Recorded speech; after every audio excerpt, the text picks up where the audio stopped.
baraka zako zitapatikana hapa. Mpaka wakutane na yule ambaye anatunza maagano. Yaweza katika unity yangu. Tutakuwa tunazungumza kuhusu maombi. Bwana asifiwe sana. Neno moja ambalo ninakumbuka ni kwamba kanisa limepangwa katika misingi ya mitume na manabii. Tunapoona tutaangalia walidumu katika maombi. Kanisa ilikaa katika maombi, iliomba sana. Kwa hivyo hatuwezi kuweka, hakuna njia nyingine. Nilikuwa nikitafakari, nikifikiria sana. Hatari moja ya maombi ni mwili ambao huruhusu sana. Mwili unaadui sana na maombi ama na mambo ya rohoni. Hii Yesu alikuwa dhaifu sana. Nilikuwa nikitafakari wakati Yesu akienda kule kwenye mateso, amekaribia kwenye mateso. Akataka kwenda na wanafunzi wake kuomba. Wale alienda nao watatu. Ndipo Yesu kupiga hatua kwa kaenda kuomba, akatenda nao. Wao wakabaki wanaomba. Alipokuwa tulipoona watembea watu wamelala, wamesinzia, wamechoka. Walikuwa dhaifu sana. Yesu akamwambia kwamba hamwezi kesha hata risali moja. Kwa hivyo mwili hauruhusu hata uombe hata risali. Mwili hauruhusu uombe hata masaa fulani. Mwili hauruhusu hata ufunge na kuomba. Mwili ni silaha moja kupigana sana. Ndio maana mwili na roho vieni pamoja. Tunaona matendo ya mwili ni dhahiri na matendo ya roho yanaonekana wazi. Bana mtu anang'ang'ana sana ili kusuilia. Unasikia hata wakati mwingine kuchoka sana kuomba. Unajifundisha hata uombe usiku, unasikia hata nilala kidogo, nilala kitandani. Unapoanza kuomba tukiwa umelala, unapata umesinzia, umelala, umejisahau. Wakati mwingine unalala kwamba nitaomba, taamka masaa fulani niombe. Unajipata kimekuja kabla hujaamka. Kwa hivyo mwili unavita sana na maombi. Nataka nizungumzie kwamba kuna maombi pia hata ya kufunga, maombi yale ya kuomba ya kawaida. Watu tumeswali maombi ya dakika chache pia kuomba kwa dakika chache. Lakini nataka nizungumzie maombi ya shuhudi ambayo yana nguvu sana, ambayo mitume walitumia sana kuomba. Najua wakati mwingine kuna mambo yanapatikana ama misiba kama vinatokea ambayo inahitaji maombi ya nguvu. Si maombi ya kawaida, sio kuomba tu kuomba unatoka unaenda. Hata kwako kuna unahitaji maombi mengine si ya kawaida. Kuna maombi hata ya kuomba, kuna maombi ya kufunga. Tunataka tusome kitabu cha Matendo ya Mitume 12. Tuanze mstari wa 5 mpaka mstari wa 9. Tunataka kuzungumza habari za mtu mmoja anaitwa Petro. Wakati kanisa lilikuwa na mateso, mitume wakawa wameshambuliwa. Wayahudi, mfalme Herode, watu wakawa wameuawa, wengi kinadio wakati wa kina Yakobo waliuawa huyu ya Yohana.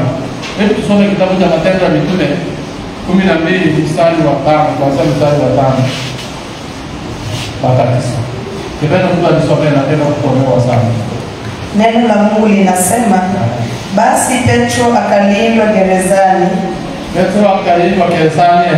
Nalo kanisa likamwomba Mungu kwa juhudi kwa ajili yake. Hapo ndio nasitaka pointi kubwa. Nikaomba kwa juhudi, ndio nasema juhudi. Yaani yale maombi ya nguvu sana.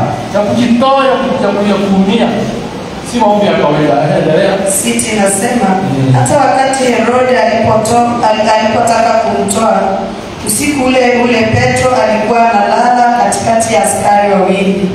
Amefungwa minyororo miwili.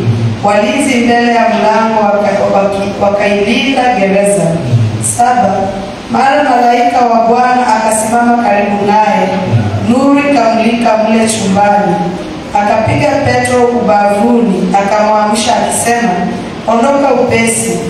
Minyororo yake ikamwanguka mikononi.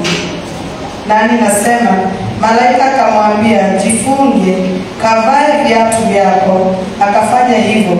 Kisha akamwambia, jivike nguo yako ukanifuate.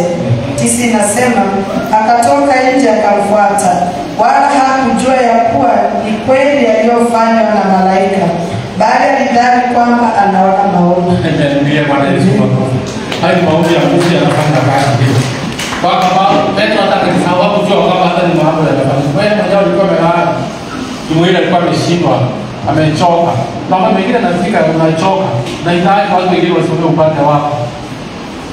Mambo mengine yanakuwa magumu sana, unahitaji Roho Mungu akusaidie. Biblia inasema ya kwamba kanisa liliomba sana. Kwa naomba maombi ya juhudi, maombi ya kujitoa, ya kujituma. Kabla tunakuwa na kufunga hata na kuomba na kuomboleza. Tuko na maombi ya nguvu sana, si maombi ya kawaida hivi. Juhudi maana yake ni ya nguvu, ndiko ni maombi ya kawaida. Mpaka yule mfalme Herode ambaye alikuwa amewatesa mweka ndani akaguswa aenda kumfungua. Hata hakuweza. Fika leo kumewekwa na walinzi wa askari wanne. Amefungwa kwenye minyororo, amefungwa kabisa gerezani. Lakini malaika wa Bwana walipomtokea, Bwana waliomba maombi akagusa mbingu zikafunguka. Bwana akatuma malaika aende kumfungua Petro kutoka mahali alikuwa amefungwa kwenye gereza. Biblia inasema ya kwamba walipoenda alifunguliwa, minyororo ikafunguliwa. Na yule malaika akampiga ubavu kwamba amke. Hapo amesikia. Akamwambia funge mavazi yako ya mavazi tujaisha. Uondoke kwa unifuate. Maombi yana nguvu apenda kufanya matendo makubwa. Maombi yana nguvu ya kunena kwa yale yote yamezindikana. Mambo yamekuwa magumu sana. Ya maombi yanafungua, yanafunja milango, yanafungua milango, yanafunja minyororo, yanaondoa kila mikataba na kila miungu, yanafunja. Kwa hivyo maombi yakasababisha malaika akashuka akamhudumia Petro.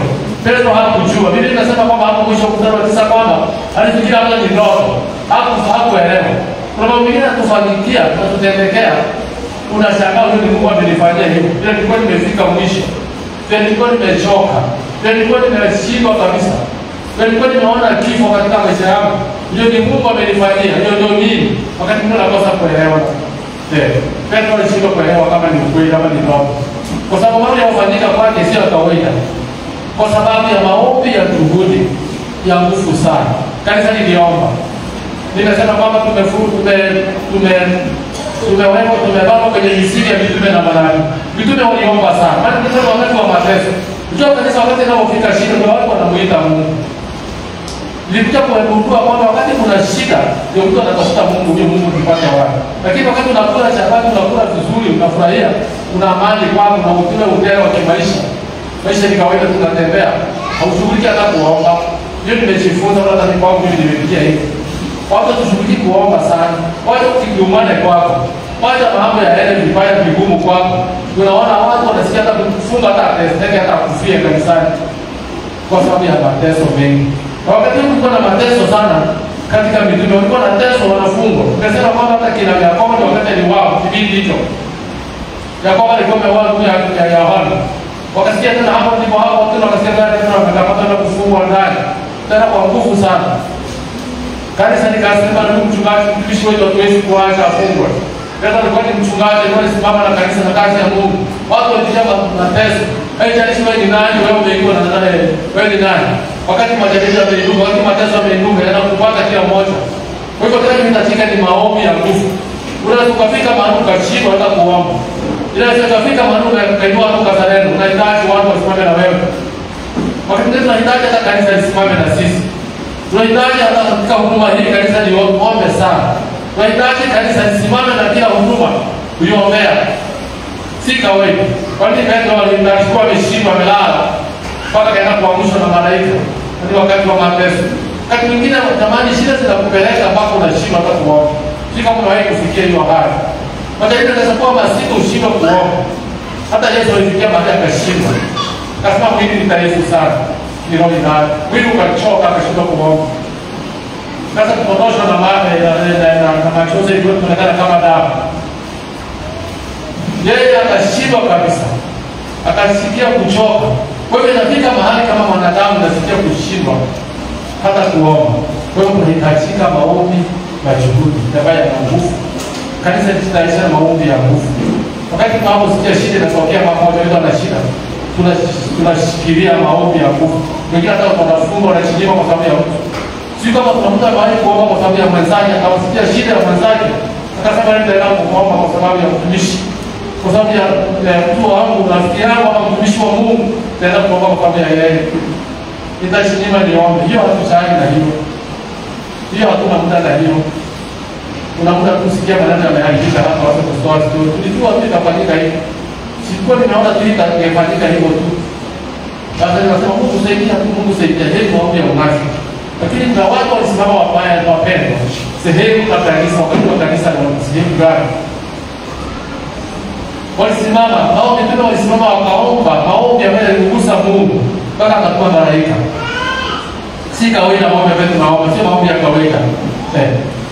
Ninasema ya kwamba mwili unaanza kuana na udhaifu. Mwili hautaki uombe, mwili unakataza. Unataka kukupatia nafasi ya kusema maneno.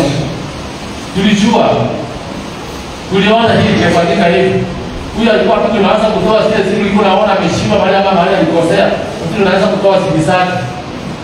Ili muona siku moja kama ameteleza mahali. Ili mjua tu hivi. Sasa hii maombi ya kumsaidia mbele. Sasa hii inasaidia nini? Watu waliomba wakaenda mbele za Mungu kwa machozi. Wakaomba mpaka malaika waona akashuka. Mpaka kumtoa Petro katika ile gereza. Wale askari hawako na ufahamu. Kwa kuelewa kinachoendelea. Walikuwa wameweka wanne kwenye mlango, wengine wameweka kumsimamia Petro, lakini bado hawakuelewa. Walikuwa wamelala kwenye miguu yao, bado hawakuelewa. Ametolewa mtu, ametolewa ndani yake. Maombi yana nguvu kufunja milima. Kile kimezuilia hata kama ni uchawi. Wakati kuna maombi mengi sana, kinafunja hata nguvu za uchawi. Kile kimeshikilia hata kama ni kifo, Bwana unapoachilia neema ile ya kukuponya, hakuna nguvu nyingine tena. Kile Bwana ameachilia kufanya atafanya. Kile Bwana amefungua milango kufanyika kitafanyika. Anasikiliza maombi ya watu wake wenye haki wake. Wakati mwingine tunaomba vibaya kwa tamaa zetu. Wakati mwingine tunaomba vibaya kwa kukejeli wengine. Wakati mwingine tunaomba vibaya kwa dhihaka au kwa unafiki. Ile nimetangulia kusema kwamba unasema mtu vibaya, tunaenda kumwombea. Utakusikia tu Mungu usaidie. Lakini umemnena vibaya na unasema vibaya. Labda ni mtumishi, labda ni mtu mmoja, kama ni mshirika mwenzetu, tunaona yale mapenzi yake. Lakini natupasa tuombe kwa kutubu hata kwa sababu ya juu ya mwenzetu. Kwa kuomba msamaha uliona kwamba ameteleza na ameshindwa. Kumwambia hata msamaha na kuomba mbele za Mungu. Kwa hivyo ndivyo walivyoomba mitume mpaka Mungu akasikia, akamponya, akamfungua kutoka katika magereza. Nikawa nikiangalia katika maandiko, Yesu mwenyewe akitembea katika Mathayo 17 mstari wa 21, nitakatisha nasoma tu kifungo. Nisomea tu Mathayo 17 mstari wa 21. Neno la Mungu linasema, lakini namna hii haitoki ila kwa kusali na kufunga. Yesu, amen. Bwana wetu apewe sifa. Nimekatisha hiyo maneno kwa ufupi tu, kama ningeelezea vizuri, mimi nitaelezea kutoka nyuma.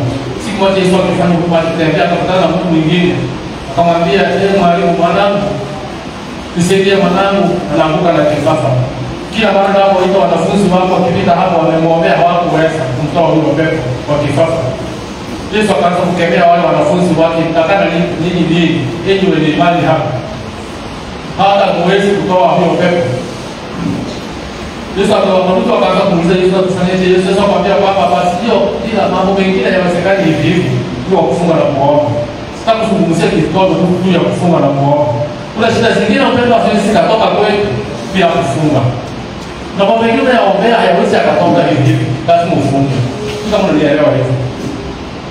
Kuna mambo mengine tumeombea sana mbele hata miaka mingi sana, lakini tunaona kana Mungu hanisikii, lakini huchafunga utachukua hatua ya kufunga.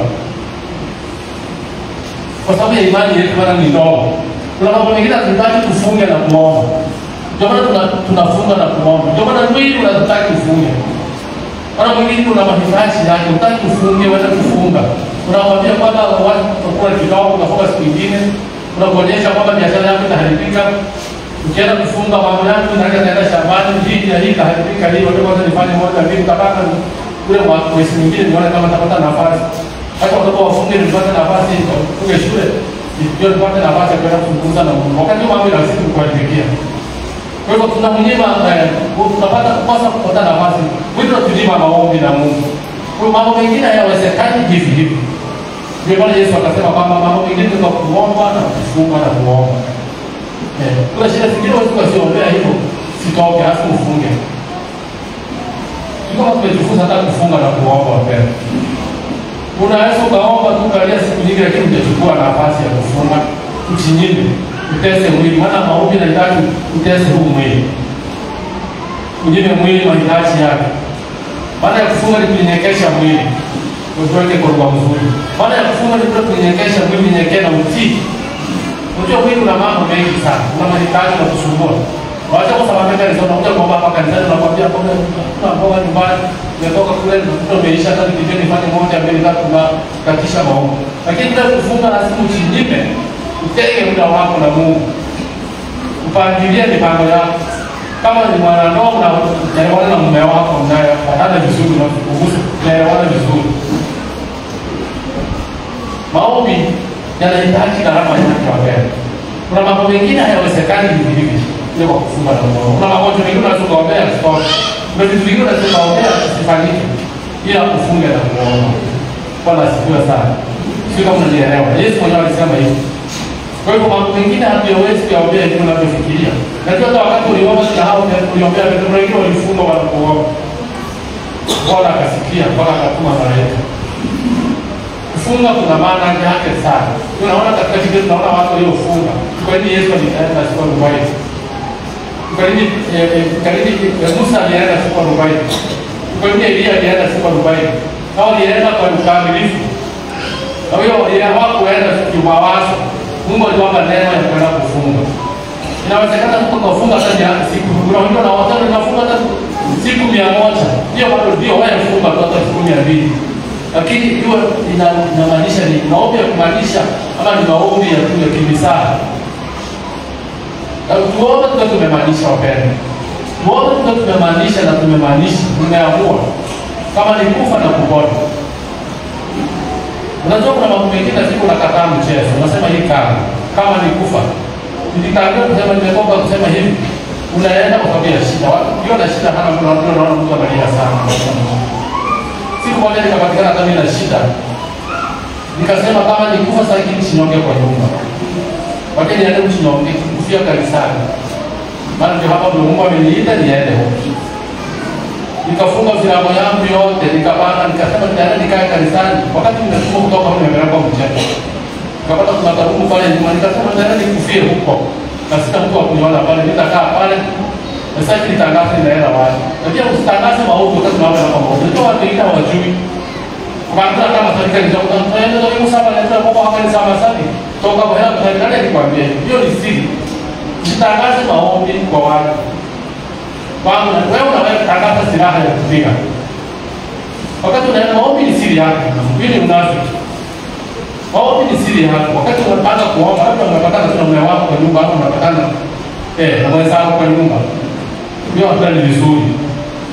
Usikose kumwambia mwenzako kwamba nataka hela hii. Kama ni mume wako ama mke wako aelewe kwa maombi. Lakini sasa si kutangazia watu.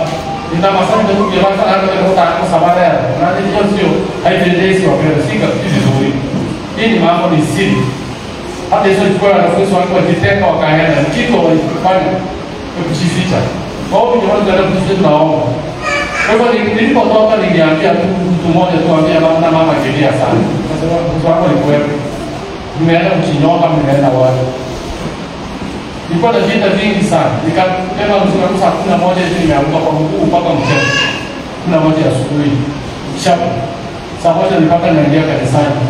Na kabani na kitu nimeweka pale. Yale nikaa pale siku 20 kama nikufa. Mara kwa mambo mengine kwa nilipitia masaifu mengine. Unashindwa kuchunguza maswali. Nikasema kama nikufa hata nikufe. Lakini patikane kwamba nimekufia. Baada ya kwenda pale Mungu akazungumza na mimi. Nikiwa kwa maombi nikiwa na machozi mengi sana. Bwana akaniona akanisaidia. Bwana akazungumza na mimi hata kama nilikuwa nimefika na watu wa wawili. Ndio watu wa pale. Mimi sasa hivi kwa sababu watu wa kuiba vizuri. Kanisa nimetoka hapa nimeenda kwa watu. Wakati nimeenda kwa maombi nikakaa kanisa niko mgeni. Watu wasema Mungu akasema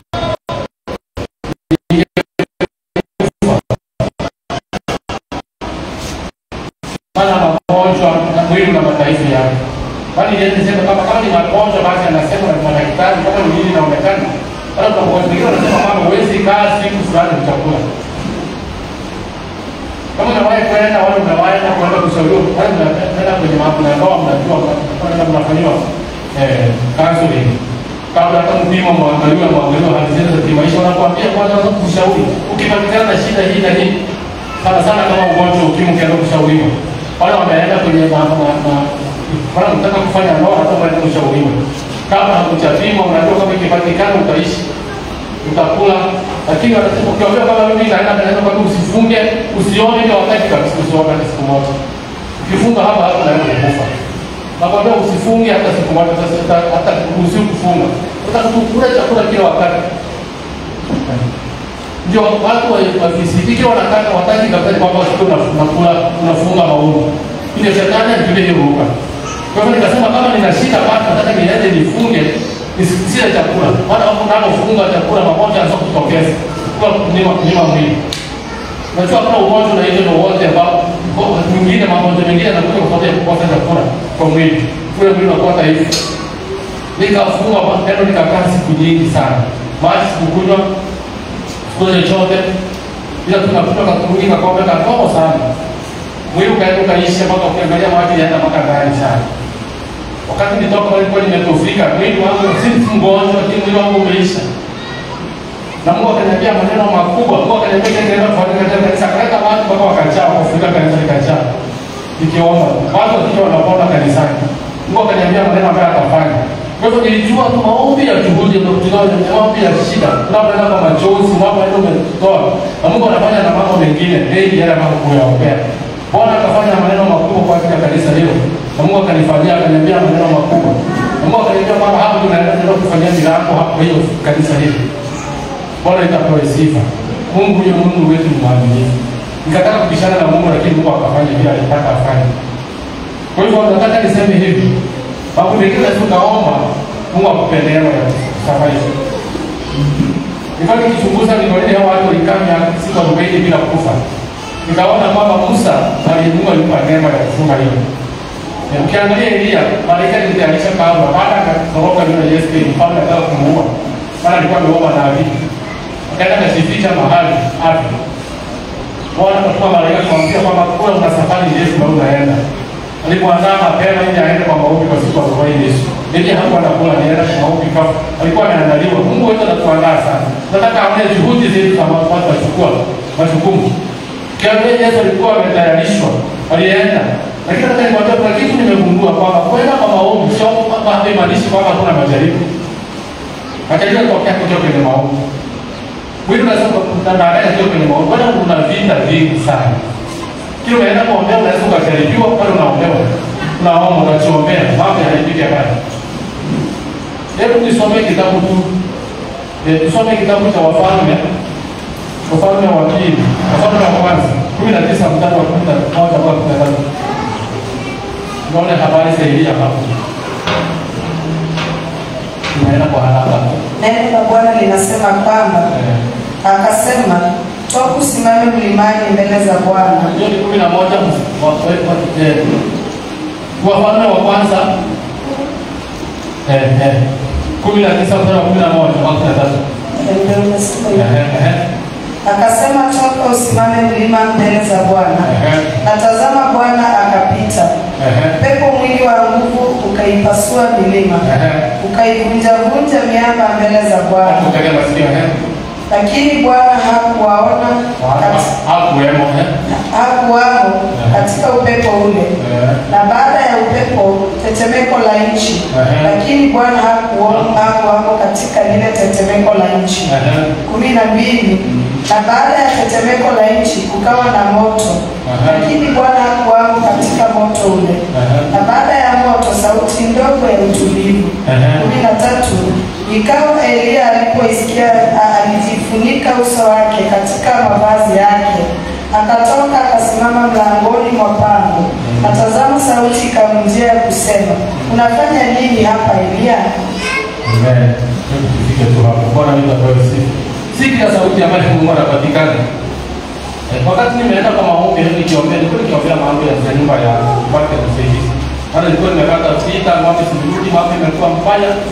Nikasema sasa hivi nifanye nini? Ndio mambo yanatangaza mambo yanatangaza kitu kimeharibika. Nikasema hii ni nini kwangu sasa? Wakati nimeombea haya maneno. Nikiwa kwenye maombi katikati sana nimeomba sana. Mungu amezungumza na mimi sana. Mbona nikasikia mtu anaomba mlango wa kanisa. Mlango kanisa ni kama mlango nyuma ya jengo ilikuwa na nyumba nyingine mwingine kama hii. Kama ile ilikuwa hapa ya zamani, mchezo ulikuwa kuna jengo kwa mwingine basa. Ndani kulikuwa kumekaa kwa sehemu ya kukaa nyingine na kitanda ya ndani. Nikasikia mlango na wao ikaanguka. Kwa nguvu zimenishia sana, lakini naomba mpaka nimepata tena nguvu. Nifika katikati nikapata nguvu ya kutembea. Kwa kuka nikafungua mlango, kwa sababu nimeletewa maji. Maana mama alikuwa anatuma kwa kanisa anatuma huyo ananiletea maji. Kila wakati. Mimi ndio nilikuwa nasikia nisema ngapi sasa huko.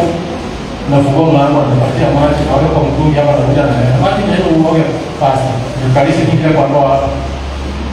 Sasa nikafikiri yeye amekuja kufungua mlango, nikapata ni binti amekuja amevaa mzuri.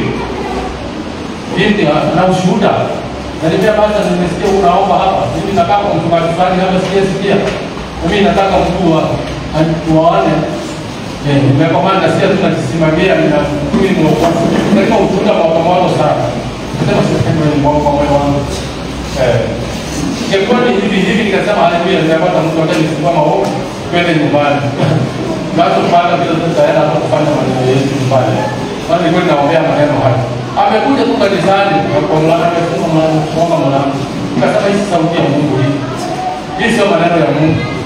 Kwa hiyo anaenda tu kuongea hiyo anaenda. Akarudia akaenda. Baada ya kusikiliza habari zake nikasikia hata tulikuwa tunatembea huko. Hata aliwalewa kwenda wapi. Sasa nikafikiri kwa ni jaribu mzito sana. Wakati tumekuwa pamoja mambo yanasema sasa Yesu mwenyewe akitokea kwenye maombi amejazwa na Roho Mtakatifu na kutaka na yule mjaribu. Mwambie kwa hiyo mwana wa Mungu. Ambia mkate huyo mara hiyo mkate huyo. Unajua wakati Yesu alienda kwa maombi, mwili haukuzungumza. Nataka niseme, Yesu wakati alienda kwa maombi, mwili ulifunga, matumbo yake kutaki chakula. Mwili ulikuwa umeshiba tu ulikuwa kawaida. Baada ya kutoka kwenye maombi ndio mwili ukasikia njaa. Sasa jaribu akaanza kumwendea. Baada ya kutoka kwenye maombi, jaribu akamwendea kumwambia sasa kama ndio mwana wa Mungu amlisha. Mkate ndio ule chakula. Kule namwambia Bwana turushe chini na utaanguka kwa malengo akakushikilia. Alikuwa anataka kule mwili katika hali ya kawaida baada ya kutoka kwenye maombi. Unaweza kupata majaribu kutoka kwenye maombi. Watu wengi hata wanatoka kwenye maombi wanaenda wanapata vikwazo. Wanaharibu mambo yote yao wakaandika wakaongea na hadithi. Unapata hata vita kwa sababu unaweza kuomba, unasahau kama uko kwenye madhabahu. Unaweza kutoka kwenye maombi na bado vita zikaongezeka hapo. Mtu mmoja kama ameenda kuomba, wakati anataka Mungu amshike, wakati anaendelea na hapo kwa sababu amebana. Tumbo likaanza kumsokota. Tumbo likamsokota, akasema hii ndio nitakufa. Kabila akatisha zile siku zake amepangilia aende nyumbani. Alipoenda mwana akamnenea akamwambia nataka niongee na wewe lakini ukakatisha. Kama ungevumilia ndipo wakati wako umefika niende na wewe. Wakati mwingine vita inaweza tokea kuja kwenye maombi. Na kuonyesha tu mbinu za kuomba. Wakati wewe umechukua hatua wewe nenda kwa hatua. Hautakufa. Hautakufa wewe nenda kwa maombi. Kama umemaanisha yale kimaanisha. Unaweza kufa kama unafanya mzaha ndio. Lakini kama umeenda kufanya mzaha enda kwa maombi siku hiyo umepangilia na utaomba utaendelea kusurvive. Mungu hawezi kukuachilia. Mungu hawezi kukuachilia. Utaomba na utaishi. Utafaulu. Maombi wewe mwenyewe na Mungu unaenda kufanya kazi na Mungu. Watu wengi wanaogopa maombi sana. Tunaogopa kuomba. Tunashindwa kuomba. Tunaenda kwa sababu wakati kuna shida tunaenda. Ndio kitu tunaomba kwa tamaa sisi ili Mungu atufanyie. Atufanikishe. Hata naomba Mungu nibariki, Mungu nisaidie. Hata tutafanya nini? Na kazi ya Mungu inaharibika huwezi kuiombea. Tunaacha mambo mengine yanaharibika huwezi kuyafikia. Tunataka tu mambo yetu ya wafanyikazi kuwa mazuri. Bila Mungu atusaidie sana. Kwa hivyo maombi mambo mengine ni kufunga na kuomba. Kwa kuomba huko nimesema kwamba mje kuna majaribu tutaongezea unaendelea. Muone kwamba na ile njia isikia zingine zinataka kama hiyo Mungu. Ndio Mungu akuwemo ndani yake. Akasikia mtetemeko sio nini na nini ndani ya masuka. Hapo Mungu hakuwemo ndani. Akasikia vile Mungu anakuja. Na kaya mwisho Mungu anakuja pole pole tu. Maana kwa mwisho Mungu anakuja kwa sauti nzuri ya roho. Akamuita akazungumza na yeye. Bwana wewe atoe sifa. Kwa hivyo wakati mwingine tusikiza sauti ambayo inakuja. Wakati tunaomba usikilize tusitumie kila sauti. Wakati ndio kama tutembea kama watu wa shirika sana. Ndio tunasema Mungu amesema tuende hivi. Ili mapema yanazungumzia watu na roho ya kuchafuka. Tuende kuhubiri Mungu, tuende watu na ndio hata familia yako na malaika. Wengine wanakosa hata kusubiria kuwa na kiasi. Mimi katika wale kwa mimi maneno tunafanya mchezo. Na Mungu alinisaidia mimi sikuwa mmoja wao kukimbia kwenda Mungu. Sisi kufika sehemu hizo. Mtu anasema kwamba Mungu roho Mungu amesema tuchukue vitu vyetu vya zetu zote tuende sehemu hiyo. Roho ndio tunadanganya. Watu wakawa wadanganyifu, watu wakifanya kiroho sana kuliko vile ilivyo. Unapoenda kwa utaratibu, unapokuwa mtu wa kushuka, unapoelekeza kwa Mungu, Mungu atakusaidia na kuonyesha. Usifanye sana kiroho tu ndio unaanza kufunga, unaenda unaambia watu unaenda kufunga sasa, mimi nafanya hivi. Sasa ngine kasikia mwingine anaambia Mungu utakufungia wewe na kukemea na kufungia wewe utaniona. Hata ni kwa maombi yako. Usiwe watu kutishia watu. Nyenyekevu, tujifunze kunyenyekea. Bwana wetu atusaidie sana. Na maombi hapa kuwe na mpangilio badala ya kumalizia. Wakati unapofunga, nataka nitatu hizo leo tutaka kusema. Kwa siku moja nilikuwa nimefunga kwa siku 3. Siku 3 kafu bila kula kitu. Nilipofunga wapendwa nikafungua. Sikujua chakula cha kutumia. Bado kuna vitu ambavyo hatari kutumia. Siku nimefungua tu. Sio kanisa kaka nimetia kuna mshika wao na sherehe fulani. Akaniambia kupitia kwa ndio nimeandika basi ndio na wageni siku ya kiongozi kupitia kwangu kune karoka kitu kwangu. Hata msao kanisa nilikuwa tutembea hapo nikaribu kutoka kama kwenye uwanja wa ndege pale chini. Tukatembea tu nikiwa sina nguvu sana. Tunafanya mazoezi. Sasa ninazoea maombi kufunga. Kwa sababu bila kwa kitu tukaenda. Ikawa ni mama mkwe wake amekuja kumbe tulita nitoka Kenya. Nikakaa nitoke kikombe kimoja na soda ya Sprite. Sikutoka mtihani katika maisha. Nikakunywa. Baadaye wakaniambia wewe chakula kiko bali tunatengeneza nitaambia msomo sana wewe na kuja tuende kwa pole nimekuwa ni watu wakati kwa hapo. Sina kuja kwa sababu nimekuja. Kwa sababu ile roho mbaya inisaidia. Kutembea kufika tu kwenye mlango wa kanisa nikasikia kulemewa. Wakati kwa hiyo naendelea kuimba. Nikasikia kulemewa hata kutembea. Nasikia kuimba kusikia vibaya nasikia kujisi kumbe naenda hivi. Sasa bado sipongoje nini ndio kujaribu kwangu. Kufika kwa mlango wakati kuingia kwa mlango na pale naipa hapa mbele. Nafanya mazoezi kwa siku moja. Nikaanza kulemewa na kushika kwa pale kunikana. Kama nilikana nikasikia kwa hoka chini. Kushika hapa hivi nasikia uchungu.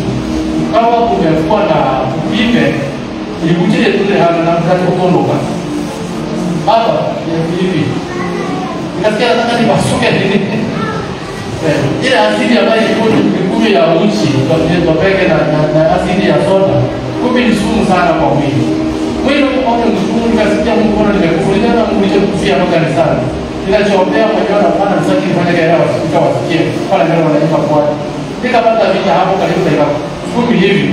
Na nimeanza kufura bila kuja bila kufura na sikia upinde umekuja hivi. Nataka kupasuka. Pale huu niguse kwa kama anaandika tena na kulimtia nataka.